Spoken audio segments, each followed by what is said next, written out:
All right, y'all ready? Appreciate y'all being here to cover our game.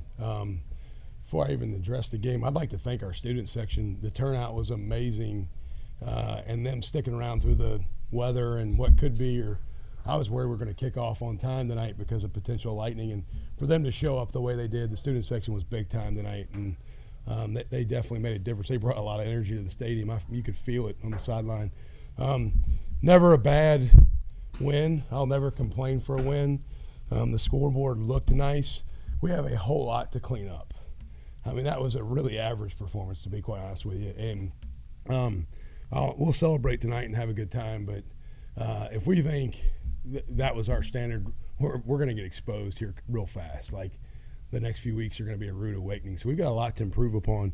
Some of the things that really stick out to me as negatives that we got to clean up fast. We used 2 first-half timeouts that I thought were poorly used. One was because communication subbing from punt safe to punt block return. The other was on a 3rd down offensively that we didn't quite get the play in clean enough to the quarterback. We ran to the kicker early. That was called the dumb call by the coach. That was on me. That wasn't on the kids. Me and our special team staff, that was really my call. So I'll eat that one. Our kickoff coverage unit was really poor. Like, that was embarrassing. Like, that's not good enough. We didn't rush the passer very well. Now, they got the ball out quick. They weren't really going to hang out back there and give us much time. Tackling, I thought we gave up some leaky yardage. And then offensively, I don't have the box score right in front of me, but I think Mensa was 10 of 12, 2 touchdowns. One of those 2 incompletions was a drop that should have been a touchdown. The other was a 50-50 ball down our sideline that they were in good coverage. They played that ball well. But we had another 3rd down we converted on a little option route to Yule Keith that we got a procedure penalty for being aligned incorrectly on offense, which when you convert 3rd downs and you have to come back and lose 5 yards and play 3rd down over, that's not how you win games, how you lose games. And so I'm very happy with 52-0. I'm very happy with a win. I'm not really just thrilled with how we played. I thought we played okay, but the upcoming gauntlet of games we got, the way we played, those will get you losses. So we've got to get some stuff cleaned up fast. With that, I'll open it up to questions. Darian played on the first 6 drives of this game and led 5 touchdown drives. Was that the plan going in with Darian, and just what did you like from his performance tonight? Yeah, that's a good question. So we wanted Darian to get a full run. Kai has started games and played games here. We don't have the privilege in college football of having 3 preseason games like the NFL. And I'm not treating our non-conference schedule as preseason games because they all go on your record. They all count. But our biggest goal is let's compete for a conference championship. And we got to kind of figure out what gives us the best opportunity to do that personnel-wise. And probably thought we would have used the other 2 guys a little earlier. Ty's stuff was more packaged, and we wanted to see him run the normal offense when he had the opportunity to later in the game. We just hoped it would happen a little earlier. It's a 14-0 game until Rayshawn has the pick 6. I mean, it's about to be 14-7, and the floodgates kind of open there after that. But it was a very competitive game till late in the second quarter, and then all of a sudden it kind of – and I told our team that coming into this game. Southeastern last year against Mississippi State, it was 10-7 with 3 minutes left in the second quarter. It was 7-7 with them versus South Alabama with 3 minutes left in the third quarter. All right, so I knew that it was going to be a dogfight tonight. The plan was probably to get the other guys. I would have liked to have gotten them in a little earlier, but I wanted to give Darian a full run of it because it was his first college in-game experience. I thought he performed pretty well. I mean, 10 of 12. The run game helps that. We ran, I think, 8 ball carriers for, 240 yards maybe or something like that. So y'all got the box score. I don't. I need to get one. But thanks. Yeah, I'll look at that. Cheat sheet. So I thought he played well. I thought he played efficiently. I thought he protected the football. It was good to see him. He's got a little confidence. I don't know if y'all feel it, but I feel it, man. I feel like I'm a better coach when I'm around him. So, but all our guys, I think we can win with any one of those 3. I really do.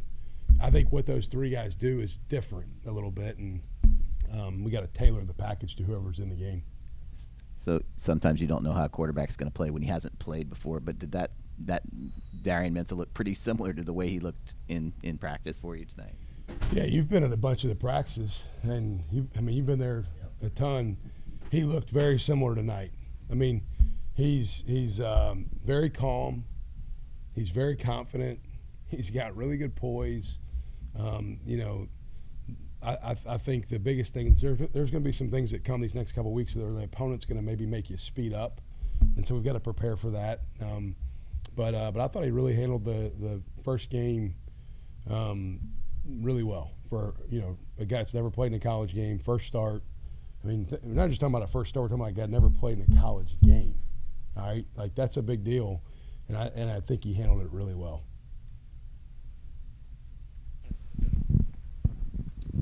Coach, you talked about you plan to play all three of them, but when did you make the decision to have Mensa be the first one out there, and how much did he sell himself to being the one to keep being QB1 going forward?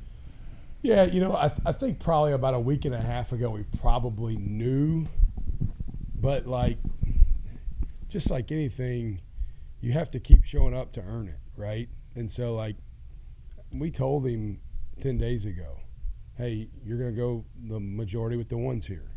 We're not naming you the starter.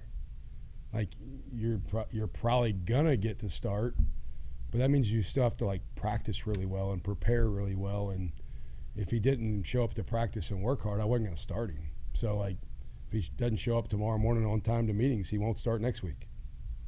So I mean, everything's earned. You got to keep showing up. You got to do the right things week in, week out. But I think after the Thursday scrimmage we had 2 weeks ago from today, that first drive with the ones, I was like, all right, I feel like we need to give the guy a little bit of run here, and he's been really consistent through training camp. And so probably about last Sunday, a week ago Sunday though, about 10 days ago, 12 days ago now, it's kind of when I felt like, all right, this is what we're probably going to do. But like I said, I didn't make our staff and I did not make the final decision until a couple of days ago, because if he'd come out to practice and practice awful, then I wasn't going to start him. Coach, you came here, built a lot of things up going into the game and everything else, and you talked about culture, environment, and everything. And coming from Troy, what you built was amazing in itself. And coming into this first game and after what you've seen tonight, what do you think is the difference in the environment so far? You're talking about just here? Here compared to Yeah, I think the environments are very similar. Troy's a great place with great people, and a football environment that expects you to win. I think this place is the same. So they're very similar, They're really similar expectations. I think when I got to Troy, it was very different than when I've gotten here. When I got to Troy, they had 5-7 the year before. So maybe having to get guys to understand how to win. Here, it's been more about there's been some winning happening. Not very many of the guys that did the winning the last couple of years are here right now. We started 10 guys tonight in this game that were not on the team when I got here in December, 10 out of the 22. And then we started the kickoff guy who wasn't here, a field goal kicker who wasn't here. I mean, so there is so many guys, and then a lot of the guys that are playing. I mean, there's a few like Pat Jenkins, Mekhi Hughes. Those guys played a lot of football the last couple of years here. But there's a lot of guys that are playing that were here. Dixon Agu, an inside linebacker who, he wasn't. Rayshawn, I thought he was up here. Yeah, I figured. I mean, y'all brought Mario. I thought you'd bring Rayshawn too. Mario ran 18 miles an hour on his GPS machine tonight. Just giving him a hard time for getting caught on the one run. But his mom's going to call him tonight. But the differences are not that big. The biggest difference is the winning had already kind of been going on here, but so many of the people we're counting on to win have not really been a part of that. So you don't roll the helmet out and win because the team won the year before. Hey, John, you said you came out of spring. You weren't sure what you had on defense coming in after you came out of the spring. You get a shutout tonight. I mean, what was your assessment of the defense? Yeah, in the spring I thought we sucked. on defense. I didn't just not know what we had. I knew what we had. I knew it sucked. It wasn't good enough. Like, we had a goal line period during the spring. Well, I don't know if anybody on defense really hit anybody. And I was like livid after practice. Six of the 11 that started on defense tonight were transfers. So, like, Ray made the big play, but both corners started tonight were Micah and Jonathan. Then you got Jalen Geiger, a free safety, Caleb Ransall at nickel, Aiden Huntington at field end, and Terrell Allen at bandit. That's 6, right? 6 guys that starts over 50%. Yeah, Sam Howard. Yeah, I don't know if I said him or not, but Sam Howard. So we got 6 guys that started tonight that weren't here, and so there's still, we're trying to come together. Like, it's really frustrating because at times, we shut them out, but we didn't really play great. Like, we played average. I mean, we didn't rush the passer at all tonight. Like, we didn't affect the quarterback hardly at all. It's kind of like disgusted watching it. And I'm happy with the shutout. I'm not I don't want to come off like I'm not happy we won, but we're not where we need to be yet. Like, if we have any expectations of winning our conference or anything remotely close to that, we've got to get better really fast. A little bit earlier, but that interception, the pick 6 by Rayshawn, just how big was that play, especially going into halftime and swinging the momentum? Game changing. Like I said, it's 14-0. If they score a touchdown there, it's 14-7. They converted on one right before that play on a coverage mistake on our side, but if they score, it's 14-7. Well, the game feels a whole lot different at 14-7 at half. You get the pick 6, it's 21-0, and we're getting the ball coming out of the half. Now all of a sudden you're like, all right, we got a chance to really get this thing going. So that game, I really felt like was the pivotal play. That play was the pivotal play in the game for sure, without question. Yeah, well, I'm coaching, not just tonight. Is that typical of you? Yeah, it's probably pretty typical. Yeah, I yell a lot. And at practice, it's been gone for like 2 or 3 weeks. I don't have much time to rest it. Tried to drink some tea, but it didn't really help. No lozenge? Yeah. No, I don't. Maybe not yet. I probably need something. Going back to Darian, you talked about 10 of 12, but I believe his first completion was on a 3rd and long conversion. How do you think that really set the tone for his passing performance?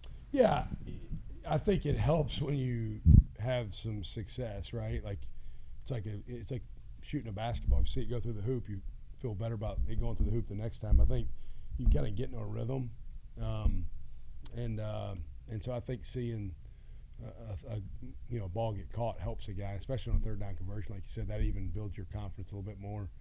But I would have liked to have thrown it a little bit more tonight. In full disclosure, like, I wish we could have thrown it a little bit more. But at the end of the game, there when we're up 4 or 5 scores, I don't really want to throw it a ton. I want to show some respect to the opponent and the game. But I wish we could have thrown it a few more times. I would have liked for him to have gotten about 18 throws, not 12. I feel like a lot of his throws were really helping to keep the offense going. How much does that give you confidence that he can continue to be a field general and root behind the sticks that he can still keep those going? Yeah, I think Darian is very instinctive in seeing windows come open, and he did that tonight. Like, I think he saw some throws before they were actually there, and his anticipation was really good. And so I think just kind of building upon that's going to be critical for his success and team success moving forward. Mario getting stopped at the 1, but It for wasn't him, quite the 1 though, was it? A little bit short of that. yeah. But him having 124 yards in this debut performance with Tulane, can you just talk about that? Yeah, Mario has been a fantastic addition to our football team, and he's got a great attitude. He works really hard. He's ultra competitive.